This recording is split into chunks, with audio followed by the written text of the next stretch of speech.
Hi there, and welcome to this pop-up Facebook Live video blog on COVID-19 strategies dealing with fear. I'm Dr. Zed, creator of the Breakthrough System, and not only that, I have been kind of attacked by my dermatologist yesterday. So if you see this big thing on my face today, it's because you know the reason why. But anyway, I only want to take about 15 minutes of your time today. We're going to go through some great information and strategies to minimize your fears and help you stay in control during this crisis. Really, it seems like every day things seem to be getting worse, not better. This COVID-19 virus has spread all around the globe now, and it's doubling infection rate almost every 2 to 3 days. Even the UK government has said that a death toll under 20,000 is a good result for them. Donald Trump says that keeping deaths in the USA under 100,000 is a success. Italy and Spain are just overwhelmed, and we don't even know what's really happening in Africa and India and South America. But even before COVID-19 came into the world, we were living in what's called a VUCA world, a world of increasing volatility, increasing uncertainty, increasing complexity, and increasing ambiguity. It was a world in which high anxiety and fear predominates, and it was increasing day by day. But when it comes to fear, the best way out is through. Helen Keller said that. She was deaf, dumb, blind, a woman who must have known what fear really meant. If you can just imagine living in a cocooned world like that. She knew a thing or two about fear, and she came out and she said, fear, the best way out is through. And she even, in her later years in life, got married, went on speaking circuits around the world. And this is a woman who was deaf, dumb, and blind. My goodness. She said, fear, the best way out is through. So those who are brave, and Helen Keller was brave, these people who deal best with fear, that they're not superhuman. And they're also not fearless. It's just that they have learned to redefine and control their fear. They feel the fear, but they've learned to control it. And they have given us clues on how to do that for ourselves. They have learned to turn their anxiousness into excitement. They've learned to turn their doubt into confidence. And they've also learned to turn their vulnerability into strength. This is what Helen Keller did. This is what people who deal with their fear can do. Okay. But they're not superhuman, and we can do it. They've taught us that this is what human beings are able to do. So we can do it too. So what we need to do, how do we do it? How do we do this? How do we do this thing? Well, let's talk about the science of how to take control of your fears. Okay, and if you've listened to any of my sort of blogs or read my blogs or listened to any of my video blogs, you know that I talk a lot about the triune brain. Okay, it's a great model created by Paul D. McLean in the 1960s, and I remember studying this in the late 80s as a medical student. Thinking what a great model it is of the brain, and then I probably forgot it for a number of years until I revisited it a little while later. But let's just recap on the neuroscience of what's happening in your brain during the COVID-19 crisis, and how fear works on these three levels of the brain. And these three levels are the forebrain, what's called the neo-mammalian brain, the seat of our intelligence, reason, self-awareness, analysis, and planning. You've also got the midbrain happening there, which is really the seat of emotions. Okay, the amygdala is very, very highly interactive in this part of the brain. It's responsible for our pleasure and pain. And we've also got what's called the reptilian brain, which is really responsible for our instincts and the fight and flight response. But what this does, what these three parts of the brain cause us to do, is to view the world through our beliefs, emotions, and survival. This is how we see the world, through our beliefs, our thoughts, our emotions, such as fear, stress, anxiety, and our survival instinct, the fight and flight response. This is how we view the world. But this is where fear works. Fear works on all three levels. It works on our beliefs. We believe something's going to cause us harm. We think it's going to cause us harm. We have fear. Our emotions are the state of fear anyway, causing us our pupils to dilate, our heart to race, our breathing to speed up, our forehead to get sweaty. This is what fear works on as well. And our survival instincts, the fight and flight response. Fear works on all these three levels. Now, I mean, I talk a lot more about this in my books that I've just released. It's Up to You and The Banana Trap. Now, if you want to go into more detail, you want to learn a bit more about that, look, just go into the, all you have to do is search Zarcina's books, Z-A-R-C-I-N-S, Z-A-R-C-I-N-A-S books. Search Zarcina's books and you will come across these. Okay, I'll go into a lot more detail. But in a nutshell, fear causes three main things.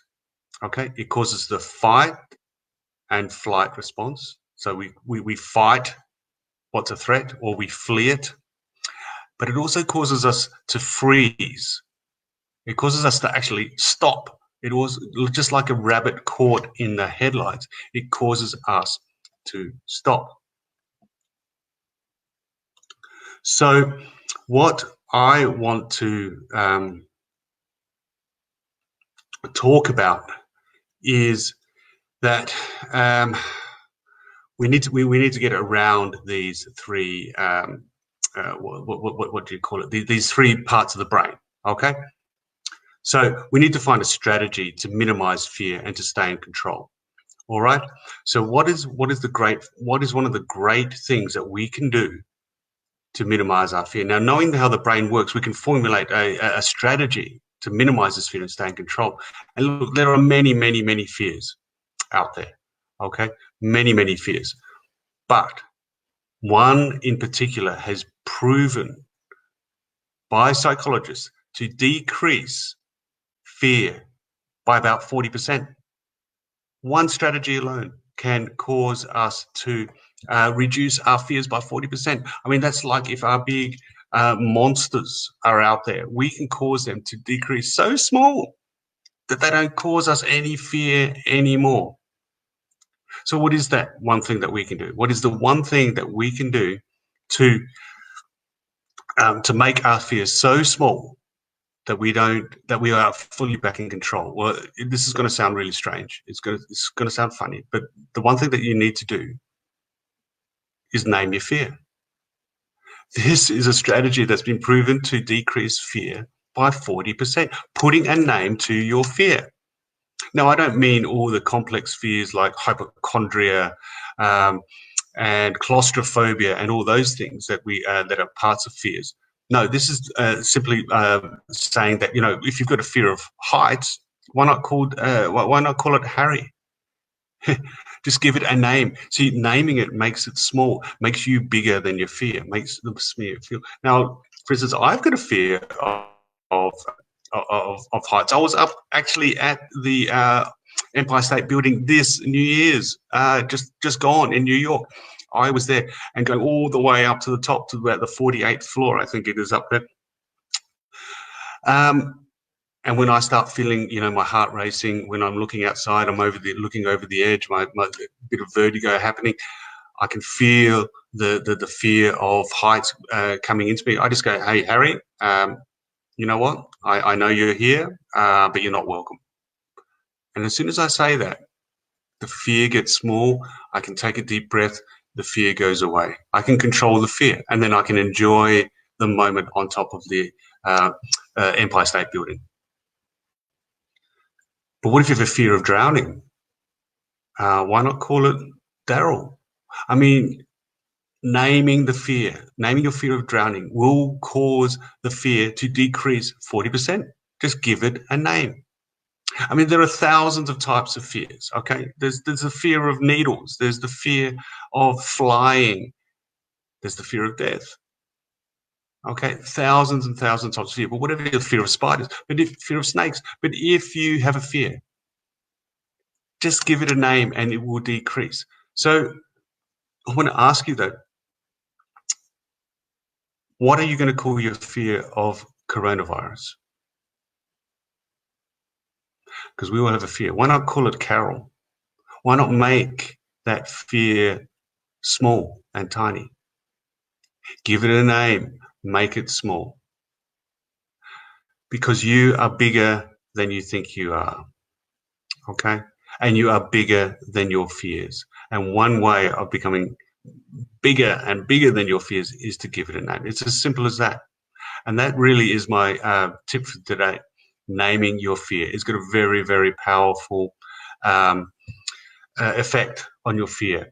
Now, I've just got a story to end with here. One of my attendees at one of my workshops on procrastination recently was struggling with the fear of making telephone calls. Okay, telephone calls, which is fine, but unfortunately, his job, in which he was required to make a lot of telephone calls. So he was really struggling in his work. He was getting bad reports. He was not turning up. He was having a bad time of it. But when he heard a simple technique like naming your fear, he went back to work. He was happy. He was fine. And I know that he has turned his work career around because his manager has told me so. His manager said he's a different person. So a simple act of naming your fear can have a really, really big impact in your life. So while you're here, I wouldn't mind you if you just liked what you heard, if you could just tap on it. If you're on your PC, by the way, this is how it looks. I'll show you what it looks like on your mobile phone. If you could just like what you've just heard today, and I want you to also look for the groups that I have. If you can just scroll down and join the breakthrough group, that would be wonderful, because I can go into a lot more detail inside these groups. They're private groups. You have to ask to be registered, but they're free. And I will talk to you a lot more about different techniques about fear, as well as many other techniques like stress management and things like that as well. So so go to groups, join the group. But if you're on a mobile phone, look, if you can like the talk today, just give it a like on your phone, and or just scroll right to left, and you find the group. You find the group settings here, and there, just join the groups, and you'll be able to find. So thank you very much for listening to me today. I'm going to be here same time tomorrow night with another great technique on how to get back control of your life in this sort of crisis situation. So thank you very much. It'd be great to talk to you. See you soon.